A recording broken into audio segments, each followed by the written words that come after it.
Artificial intelligence remains in the crossroads as humans wonder whether the technology is useful or not. Apple gets backlash for an ad that seems to indicate all human creativity is dead, and TikTok strikes back by heading to court. We'll talk about these stories and more on this episode of Today in Tech.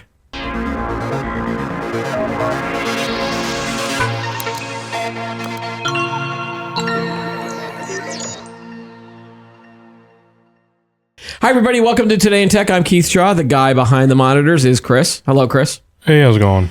And also joining us again as guest co-host for the week is Chris Shaw. He is the CMO for NTT Research. Welcome back, Chris. Chris, thanks for having me again. There's a lot of Chris's and a lot of Shaws. I guess I didn't fail last time. Oh, no. You were great. So there was a lot of AI stories that crept in over the last week that I want to kind of bundle into a topic I like calling artificial intelligence hand-wringing. There's a lot of kind of navel-gazing going on. The first one is a story that CNBC had basically saying that AI engineers are reporting burnout as rushed rollouts as a rat race to stay competitive hits the tech industry.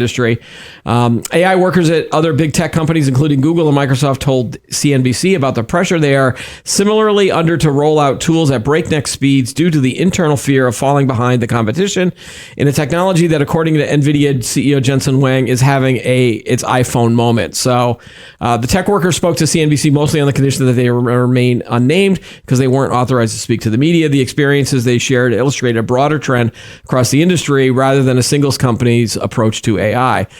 They're talking about accelerated timelines, chasing rivals' AI announcements, and an overall lack of concern from superiors about the real-world effects, themes that appear to be common across a broad spectrum of the biggest tech companies from Apple to Amazon to Google.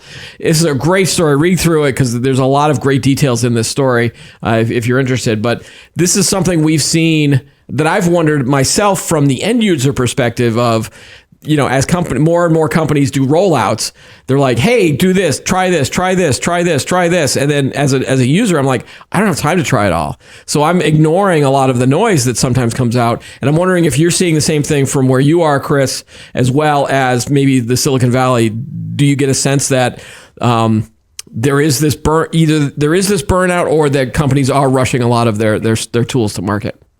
So, I mean, I guess my take on it's I think the burnout, it must be true because they're talking about it, right? I mean, right. To that degree. And I think that's, it's a bit of a gold rush. And I think so that makes sense that we would get, everyone's jumping in and saying, how fast can we go? It's the first pretty major push in technology in some years to this degree, right? I mean, maybe you go back to Web 2.0 and where social was happening and all of that. But this is, everybody is jumping in. So logically, there's going to be burnout. So I think to me, it's the gold rush side of it. And I think, it's inevitable because they are sort of chasing the shiny object. I think we'll get some pretty amazing things out of that, but it's in its sort of nascent moment of, okay, let's go. And the logic to me is that, yes, you're going to have burnout. Yeah. I agree that in that article, there's a lot of good stuff. I would also recommend people read it because I think there's some good points. But I think, for me, I think that the chasing of sort of the shareholder value side of it from companies saying it's really about just being in the race. I think that's going to settle a little bit and we'll start to see, much more useful technologies, but just, one version after the next. I agree. It's just like an onslaught. Okay, tell me when you're ready, set the timer and then I'll come and try it. Yeah, we had someone on a previous show talking about the enterprise adoption of a lot of AI technologies, and he says that most people are waiting a full year because of the legalities of legal has to approve all of these projects. So from an enterprise standpoint or a business standpoint, they're taking it at the pace that they want to take it at, or so they're ignoring all of the things that are coming splattered at them. They're picking an LLM probably from the previous generation. I think they're playing it safe more than maybe some consumers might be trying the newest things all at the same time. So that gives me confidence that, at least from a business perspective of deploying AI, that they're taking it at the right pace. But if you're an engineer at these companies and again, you see these companies that are probably making a lot of money initially, but at some point, if no one's going to be adopting all of these tools and getting revenue from them, then there's going to be a reckoning at some point, right? I think so. I mean, I think if you think about somebody, picking up one new version of an AI, let's say with like Microsoft 365 and all of the, the Copilot there. Interesting. You can use it with all of their products. And then suddenly there's something else. Like there's just not enough. I mean, they're saying that it's like, increased productivity and, you're going to save time. I saw something. It was like they save a half an hour. Woohoo! I mean, but then you're just learning all this new stuff. I think I think you got to wait a little bit. Yeah. Maybe one thing like, okay, I'm going to try, an LLM to do something and just sort of get a sense of how prompts work and deal with that. But it's like AI is going to solve everything. Right. And right. Use it for everything you do. Well, and again, I think, us in the media side of things, we tend to look for, all right, when's the backlash coming? When is the bubble going to burst? And then when are companies going to pull back on their investments? Because as these companies roll out projects, if you're not a tech company, if you're just a regular, like if you're General Motors or if you're, Kellogg's, and your AI project doesn't go anywhere, at some point the accountant's going to be like, wait, you've spent $2 billion and you're not, and you've developed a chatbot? Like, they're gonna pull back on some of these projects if they're not completely successful or at least revenue driving, right? I think so. I mean, obviously we are a tech company. I know everybody is a tech company, and I know that line. Like every company's not a tech company. But we actually are a tech company, so it makes. You're right. It depends on where it's coming from and the approach, and I'm not going to get into sort of our approach of that. But I mean, it's here. There's no doubt. Jensen Huang is right. It's sort of an iPhone moment where people are jumping in and time for the smartphones for everybody. All of that makes sense. I think it's got to settle down a little bit. The chase will go, I've heard like 5 years, that just because of, and that seems unsustainable to me, like at this pace. Yeah. It's a major shift. So that leads me to another story that I want to talk about. So this was in the Wall Street Journal, and there was a new academic paper that was discussing the fact that when an AI chatbot comes up with a response that is pretty good but not exactly what you want, as humans, are you supposed to ask it for something better? The paper says, yes, we need that. If not enough people tell the AI that it needs to do better, the content that we produce as a society, writing, images, coding, and more, may become increasingly homogenized and biased. And I would add the word mediocre to that list. So working with a generative AI tool to improve its output through extended back and forth can take a lot of time and effort, but for people who don't want to go through the trouble, their unique writing styles could start to disappear as they lean on the tool to help them with emails, papers, and any other writing that they used to do on their own. For example, the paper says if students use ChatGPT's help for their homework, their writing style may be influenced by ChatGPT's, which means that as we keep going, iteration after iteration after iteration, everything that's produced is going to be bland and not very creative. I already see this in again, I come from the world of writing, and we see this in press releases all the time, for example. And I hope that your PR person isn't really listening to this at this point. But most press releases that we would get from companies, they're always it's a template almost that they follow. It's like company X, the worldwide leader in blah blah blah, announces blank, blah blah blah, quote, blah blah blah blah blah blah blah. You don't really get to the gist of it maybe till the third or fourth paragraph. And now if you've got AI doing all of this, it's just gonna be this mass, like I don't know. I don't find a lot of creativity in some of these content marketing type of posts. And this is from a guy who wrote them. Yeah. So, I mean, I guess my take on this, what was the word you used? Mediocre? I would say shitty. You're allowed to say that. I don't think I am. Yeah. I mean, I think that like anything, I mean, you think about in the world of in creativity or I think there's process people and then there are creative people, and we need both of them. Yeah. And this is turning creativity into a process. So I think what I've done with the people, the teams that I work with in using AI, say for writing, say newsletters or something like that, it's all in continually doing new prompts until you get something that works. So there's a lot of work up front to get to something that fits the way you want it to fits your style. Right. It's not just write X about Y, boom, and I'm done. You give a prompt, you read what it says, with all that information, and then you redo it again and again. And I've had people spend, a week just to kind of nail down, and then it's usable for quite some time, but really focus in on sort of that planning and the prompt writing, which that's a whole different world. It didn't exist. So it's not like it's getting rid of writing, it's changing the way you write, I think. Yeah, and yeah, when I was a writer for news articles and feature pieces and things like that, the first draft never was the one that would be submitted. You'd go through an editor, and then they would ask questions, and you would shape the story that way. I would never ask that any of my stuff get published on the first go.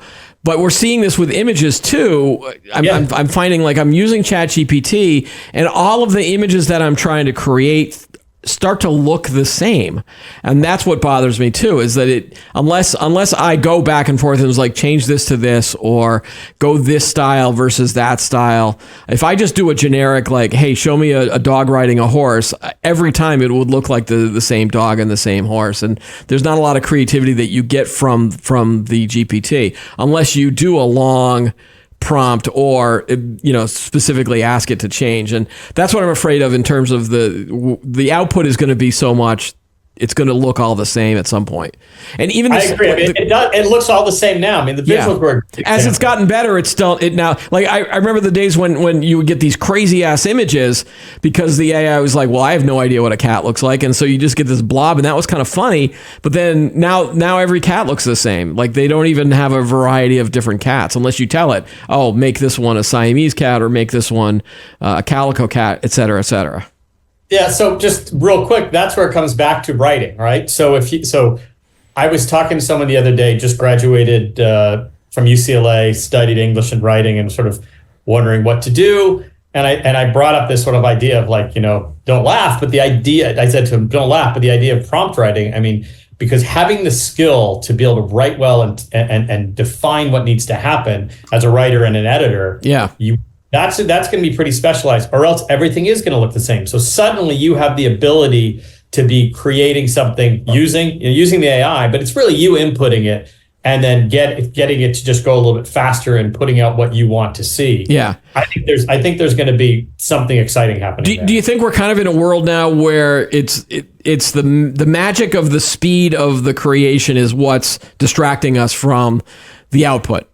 And so, like, I used that Suno AI tool, the one that can create a song based off of a prompt, and it works in like less than a minute. It generates songs, lyrics. It gives, it's got this, and you go, wow, this is great. And then if you sit and listen to the song, you're like, well, that's not. I mean, it's good, but it's not. Well, I don't even know if you say good. It's not like it's going to be a chart topper.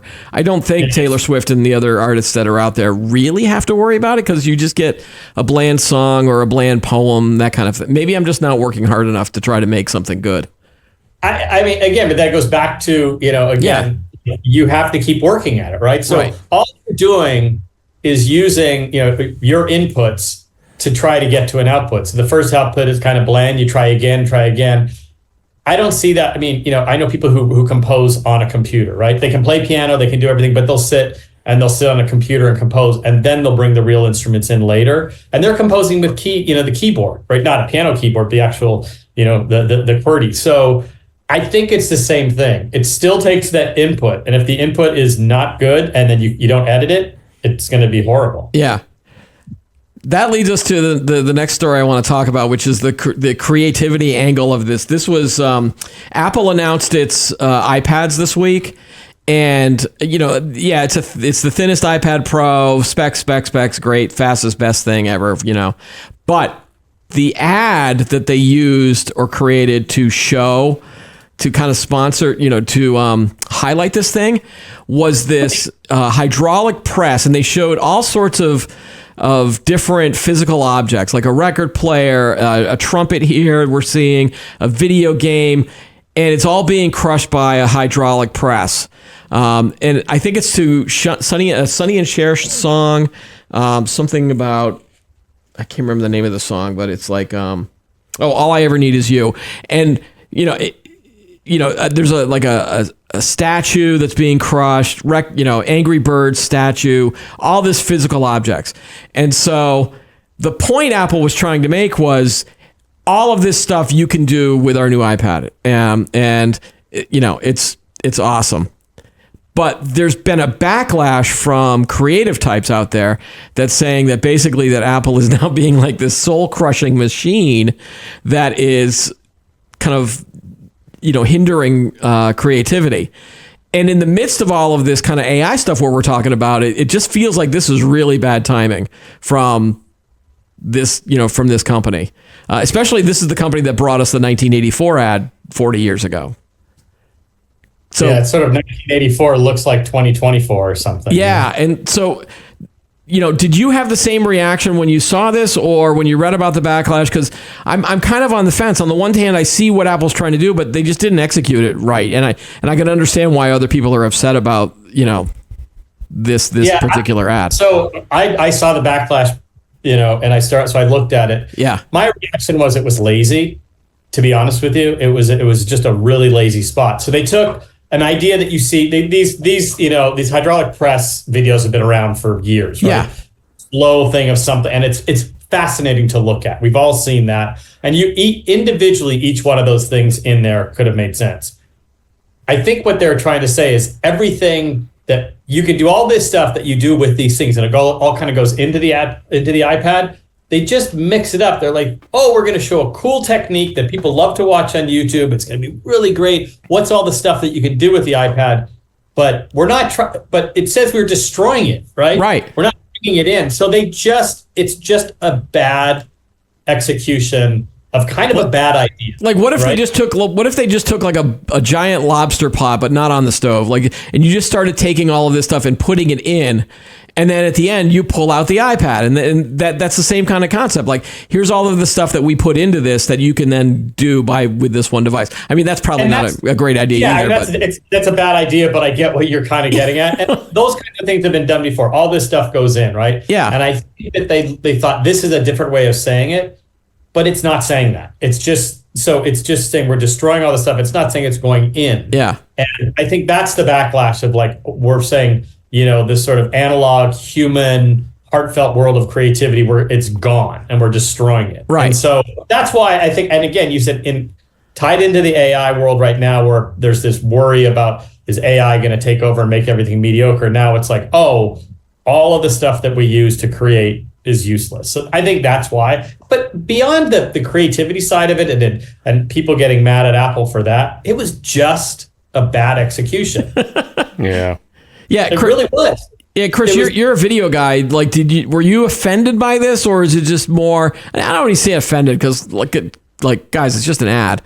But I mean, it's just stupid. Okay, it's like you're destroying all the tools that originally made the arts right in general, and saying all this you could do in the iPad, and it's like, well, you could, but you're probably better off using an actual guitar maybe to record some music, or maybe you're actually probably better off using an actual camera to do some photography, and you're probably better off. Yeah, there are people that read physical books. Yeah, you're probably better off actually sculpting an actual sculpture instead of trying to make some 3D render in Blender on an iPad. I don't know. Yeah, but they definitely they missed the mark. They missed the mark. They missed it completely. I think they took two things. They took a clever video that you see on YouTube of the press. That's cool.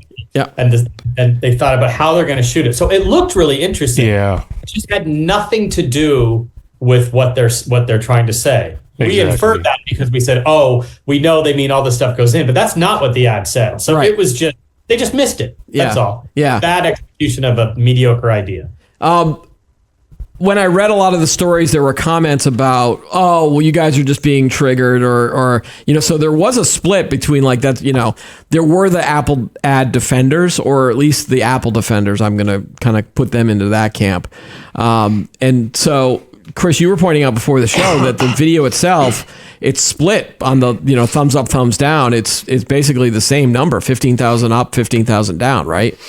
Right. Yeah. So 15,000 up, 15,000 maybe we're overreacting for this, but again, this is the first time I think that there's been a backlash towards an Apple kind of product announcement. So it'll be interesting to see how Apple handles it from here, if they're even going to acknowledge it.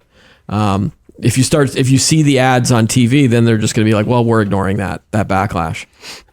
Yeah, and they're getting a lot. I mean, maybe they're just liking the attention it's getting. It's calling attention to the iPad. So we'll see. I mean, and it's 50-50. That's not bad for them. Yeah. So I wouldn't be surprised if they ignore it. Or it's just an AI bot hitting the 50 up. All right, so I want to get back to AI for a second. There's one final story in this week of hand wringing over AI, but there was and I'm going to say it's good news at this point. I might change my mind on this, but Randy Travis, he's a country singer. He had a stroke a while back. So basically, Warner Brothers did an AI music experiment where there's a song and they're now using an AI version of Randy Travis's voice to basically give him his voice back. I haven't heard the song. I just saw this story out there, and the question I want, basically. For the first time since a 2013 stroke left country singer Randy Travis unable to speak or sing properly, he has released a new song. He didn't sing it, though. Instead, the vocals were created with AI software and a surrogate singer.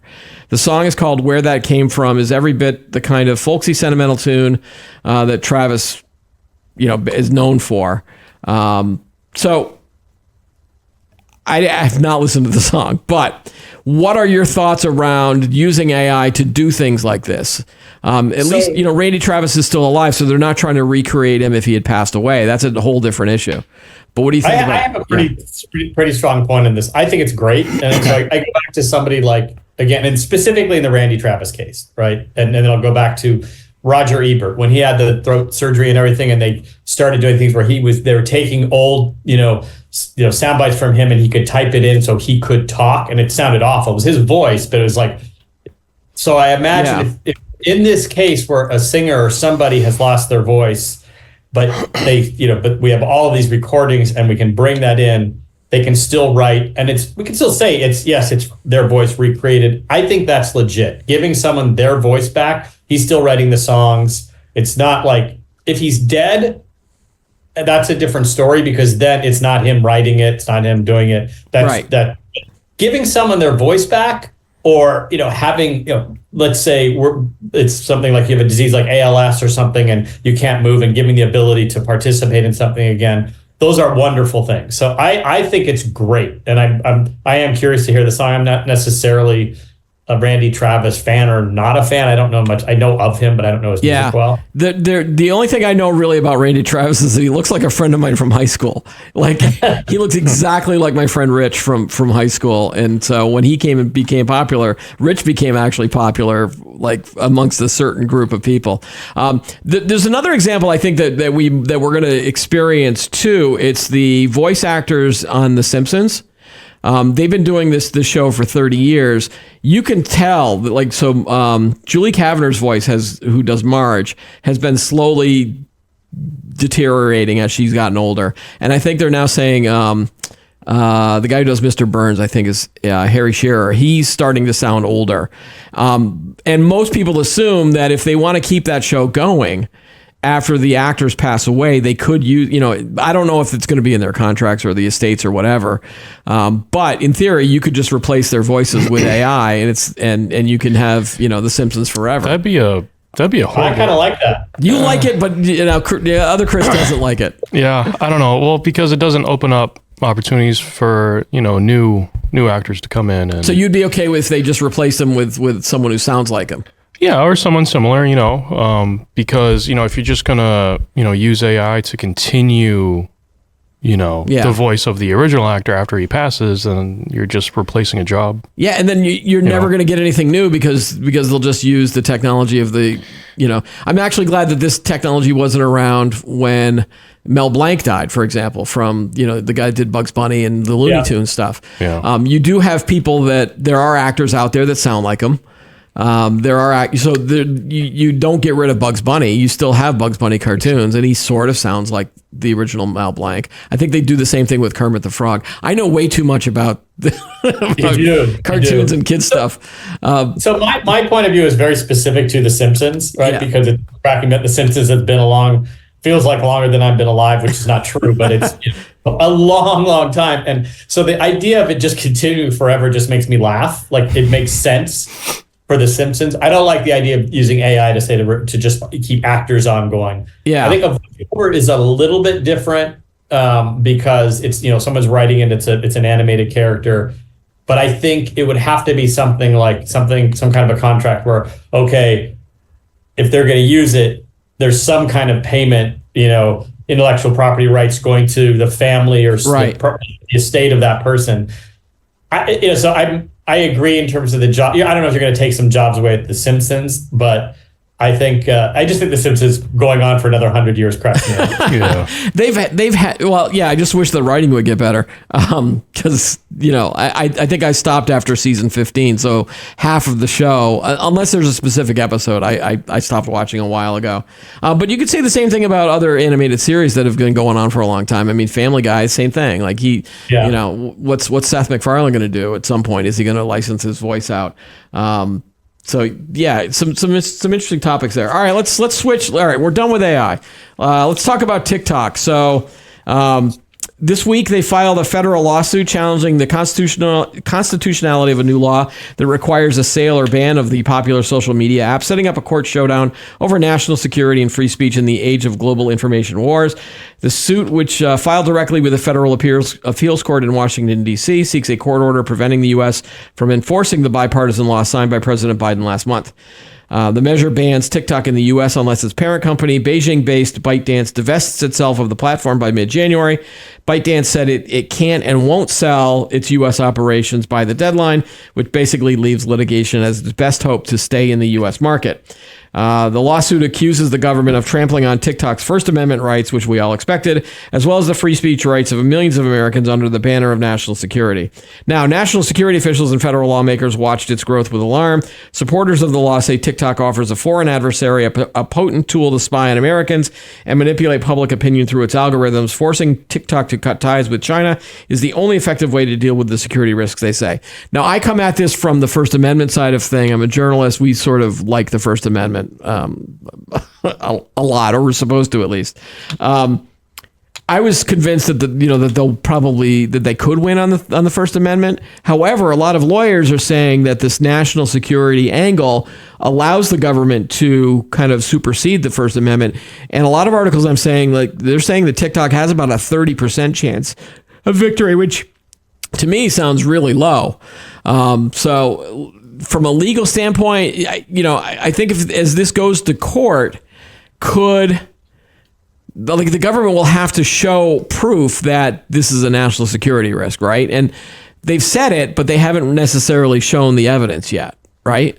Yeah, and it's going to be difficult to prove it because they've been saying this like it's sort of supposition that the algorithm is doing this and they're getting people to be triggered about whatever subject it is because they're.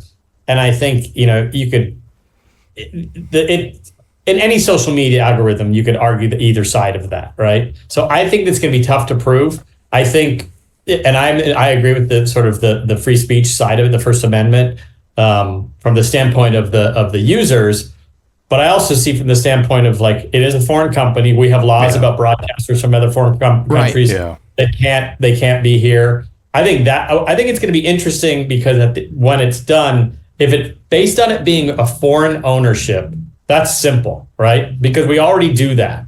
If it gets into the side of where you're going to block it because it's not really free speech or the risk of national security, then that could affect internal companies. It does, because then it's like, what's the point of view of this company? What are they forcing in their algorithm? So I think it's going to be more than just TikTok, right? And didn't ByteDance kind of try to dance around the issue by saying, well, it's a U.S. TikTok is owned by a U.S. subsidiary. It's technically not owned by China, but no one ever believed that. Right. Well, yeah. The issue too is, I believe they house our data in the servers in China. Right. So. But then it was revealed that Chinese officials had access to those servers, and so there was the potential that they were actually using that data from that. What I would we're gonna have to get a lawyer on the show. Yeah, exactly. Yeah. Because the question is does a lawsuit like this, where you're challenging the constitutionality of something, does that go through a discovery process like you would if you were in a regular lawsuit?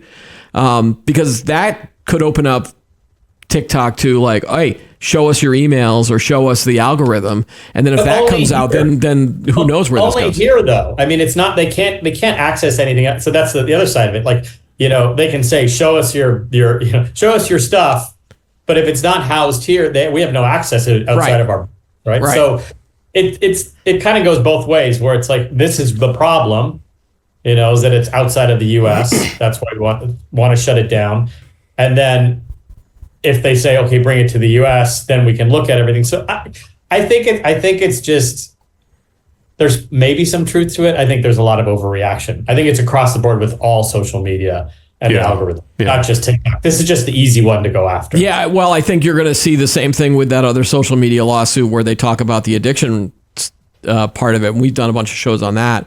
That's going to be more revealing, I think, than maybe this TikTok, whether it's allowed in the U.S. or not. And again, if you're not, if you still want to use TikTok, there are ways around that. You use a VPN, you come in from another country type of thing through your VPN.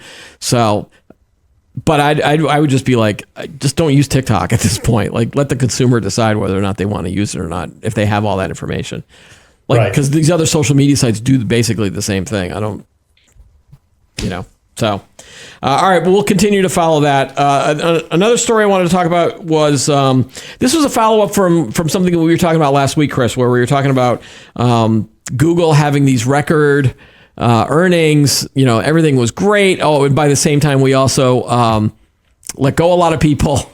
It was that whole bad timing thing that you and I were talking about. But another story came out this week basically saying, my pages are lost. Hold on. I have it up on the stream. Oh, that Google employees are questioning executives over a decline in morale after blowout earnings. The earnings report pushed the company's market cap past $2 trillion. But at an all-hands meeting last week with CEO Sundar Pichai, I probably butchered his name, and CFO Ruth Porat, employees were more focused on why that performance isn't translating into higher pay and how long the company's cost-cutting measures are going to be in place. And so the comment that was posted on an internal forum basically said, we've noticed a significant decline in morale, increased distrust, and a disconnect between leadership and the workforce. How does leadership plan to address these concerns and regain the trust, morale, and cohesion that have been foundational to our company's success? Alphabet's top leadership has been on the defensive for the past few years as vocal staffers have railed about post-pandemic return to office mandates, the company's cloud contracts with the military, fewer perks, and extended stretch of layoffs totaling more than 12,000 last year, along with other costs that began when the economy turned in 2022. You could say this about, a lot of this is Google related, but you could almost say this about a lot of different companies out there. It doesn't necessarily have to be Google here. But then interestingly enough, in this story was that Google said it was using AI to summarize employee comments and questions for the forum. And I'm like, oh, okay. Can we just leave AI out of this? So I know. It's like, where's the AI comms person? We're already there. We're already in this dystopian future. It's at our doorstep. It's like we're getting closer and closer. As an employee, you can't even ask a legit question without having like it go through the filter of either AI or a corporate filter. I know that. I mean, I don't think CEOs don't want to answer real questions at these types of forums, but it is interesting that at least Google is trying to, that the employees are admitting that morale is low, and it was probably not a good look for them to announce record earnings and then also layoffs at the same time. So, any other thoughts on that, Chris? Like, I mean, honestly, I think it's just more of the same we talked about last week. I think, bad look, bad timing, and then the response with using the AI just kind of silly, but. I don't think there's anything really big here other than the sort of, like you said, the obvious that there's this battle between sort of the back to office, the management versus the worker side of things. Yeah, and it's we have all this space, you should come in. I mean, I think it's just that's going to be sort of a little bit of a pitch battle for a while until it settles. So. We were trying to we've been covering a lot of these issues about the return to office stuff for a while, and every time we thought that the hybrid model was what everyone is going to go to. Like it's going to be like 2 to 3 times a week. But now it still feels like a lot of companies are like, we don't like that. We don't like this hybrid thing. Maybe 1 day a week. We want more people in the office. And again, there's a billion reasons why. From everything from, we've got all this empty space and we're paying all this money for it. That's still my number one reason I think that companies are doing this. Then they put in the soft skills things like, collaboration and productivity and all this other kind of like touchy-feely stuff. That's more of an excuse rather than just say the loud part out loud, which is, hey, we're paying all this money and I'm looking at empty cubes. So, but I thought it was settled, but it's continuing. Chris in the studio here with me was talking to us about, what was it, Dell? Dell is now saying... Yeah. They had a... They're saying what was it? Remote workers are not eligible for promotions. Right, yeah, remote workers aren't eligible for promotions. Wow. I mean, what a change from 4 years ago when everyone was like, oh, yep, work at home, that's fine. So I think that things will settle, but it's like I think we've already crossed that Rubicon. It's the hybrid model is here to stay. It's just how it sorts out. I mean, it has to be locked in like Monday, Tuesday, everyone's in the office, because if you're going to be there, you need to be there when people are there. Otherwise, it's just you're going in to go in. Right. But there are reasons. I mean, I do both. Right. There are times in the office and it's very productive when I'm there, but it's for those reasons. And then I'm very productive. I've been remote for years. And I think we are here. It's a better paradigm for people. And once you have that, to go back, right, it just doesn't make any sense. Yeah. And I think more productivity, having people trying to take the candy away. We're trying to take the candy away. That's why. This is Chris's go-to. Yes, we've given all of our employee children candy bars, and now we're trying to take them away from them, or a big lollipop. We're trying to steal it back now, and that's why everyone's upset. Yeah, I mean, it's funny. We do come in 3 days a week here, or 2 to 3 days, depending on our shooting schedule. And I just remember how much I hate commuting because on Tuesdays it's awful. It's an hour in and an hour home, and then I get to the parking lot and everybody's in on Tuesday, so I can't get a good parking space anymore. I loved it when I could commute, but no one else was.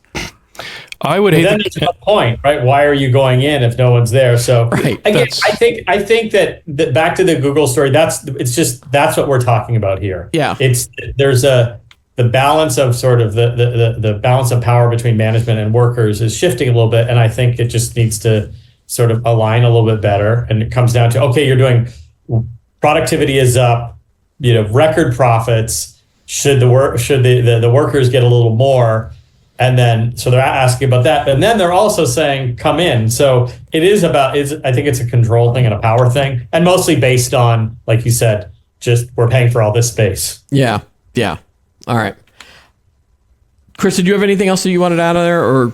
Oh, no, I was just going to say, I think the commuting to work would suck less if everybody else was in the building at the same time you were. Yeah. Because it's like by the time I get here, some people are here. You kind of just ask well, why am I here? Nobody else is here. Yeah. I have to be here to do my job, but at the same time, it's like it's just me. At least I tell you ahead of time if I'm not going to be in, so that you don't have to come in either. Because then the last thing I want you to do is have a bad commute if I'm not here. Right. All right. The one final story I want to talk about with you, Chris, this week was Disney announced. This is all related to the streaming services and TV stuff that's going on.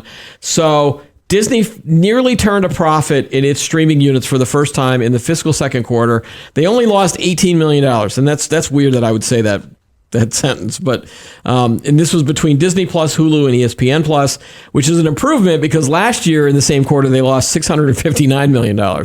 So they figured out, I think, the streaming capabilities. Now, if you strip out ESPN, they actually made money. They actually made $47 million if you strip out the ESPN Plus. For years, Disney has held back on making ESPN available outside of the cable bundle because of how lucrative the sports network was inside the walled garden of traditional TV. Those days are nearly over. However, Disney is launching a skinnier bundle of linear cable channels with Warner Brothers Discovery and Fox in the fall, making ESPN available outside of traditional cable for the first time. And next year, Disney will launch its flagship ESPN streaming streaming service, which will allow consumers to subscribe to ESPN without cable at all. I think live sports was the last thing where people were hanging on to cable. And now if you're providing an option to get live sports, I think it's game over for cable TV at this point. Yeah. Yes. Yeah. For example, the NBA playoffs are on TNT and TBS, I believe, and that's part of the Max bundle. So now I don't have cable, but I'm basically able to watch almost all of the playoffs. I think if they're on ABC, I still can't do it. But there are other options out there. Like I just go to a bar to watch if I have to. But live sport, and we've talked about this on the show before too. Is the Super Bowl in the NFL, is that going to go towards a streaming platform at some point? I think the wheels are turning towards. So I guess, Chris, what I want to ask you is are you in the same boat that we are in terms of this cable cutting, or is there still life there? Where do you see TV heading? I think it's absolutely cable cutting. I think it's going to be around, and they'll keep sort of consolidating that business, and like they'll suck as much money out of it as they can, as long as they can. But the shift is obviously to streaming, and there's no reason why you couldn't stream live sports. I mean, suddenly it's remember the old pay-per-view boxing matches or whatever? That's what the Super Bowl will become, and it'll probably be way more lucrative, right? And they'll find ways.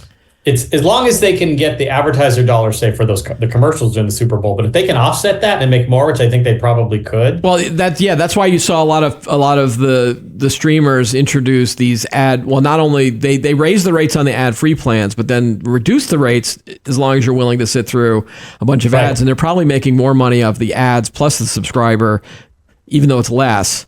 But they are now saying that it's now more focused on revenue versus just how many subscribers you have. That's another big shift. Exactly, and I think that's what's if they're making this shift, that means the revenue is doing better, right? Yeah. It was going to happen. So yeah, I think we're seeing the sort of the end of broadcast in some way. Again, not overnight, but it's just the dwindling years. It's like, radio was once the star. It's going.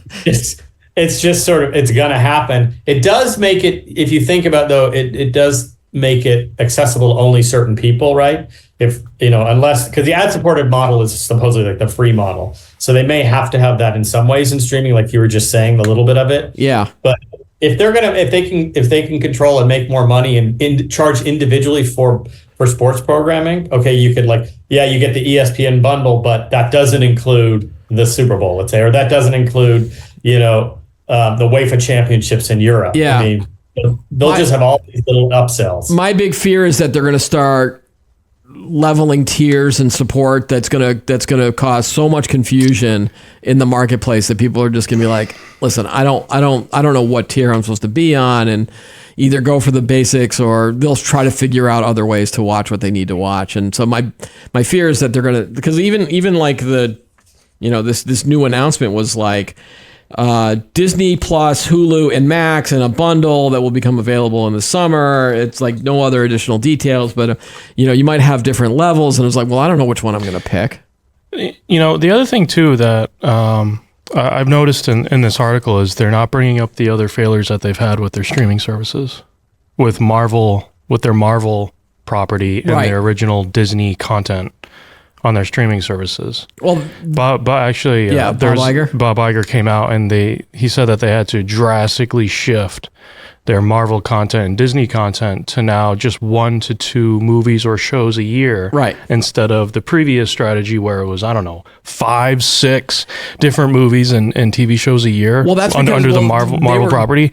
But they were losing money. Well, they were also reacting to the pandemic because no one was going to the movie theaters. And so they said, we have all of this money invested in all of these things that were supposed to be movies. So let's make them into TV shows and get them to where the people are.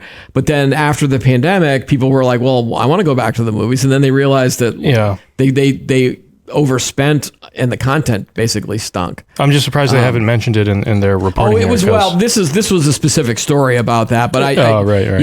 In addition, like the Disney earnings that came out was horrific for the theme parks. And Yeah. so, Oh, that's right. you know, That's right. the stock actually, I think, went down because of the overall performance and you know, the softness in the parks. This was just one nugget about, hey, they're actually getting close to making money on streaming. Like what does it cost for your average size family to go to Disney these days? $5. What you mean? It's really 5,000, right? $5,000. Oh boy, I would say you're in the $3,000 to $4,000 Oh, my for God. probably for one Disney trip. The last time we went, I had, so I have 3 kids and we brought them down. I want to say 2017. No, even earlier than that, probably like 2015. And so that was almost 10 years ago, and it cost me about $3,000. So I would imagine it's even more than that. You're probably talking $5,000 to $6,000 Jeez. when you count in hotel airfare and ticket. The cost just for the tickets. And the experience is probably not as good as when you remember as a kid. Right? Yeah. I mean, I've only been to Disney, It's I don't know, 3 times in my your entire life. Well, I used to live in Like- Florida. I used to live in Florida, so I went a lot more because they gave discounts for Florida residents. Yeah. But yeah, same thing. Same, I don't even want to talk about the theme park because Right, there's right, not a lot of Yeah, time yeah, in that. All right, Chris, again, thanks again for being on the show this week. Great stuff, and we'll see you next week. Thanks a lot, guys. Cheers. That's all the time we have for today's episode. Be sure to like the video, subscribe to the channel, add any thoughts you have below. Join us every week for new episodes of Today in Tech. I'm Keith Shaw. Thanks for watching.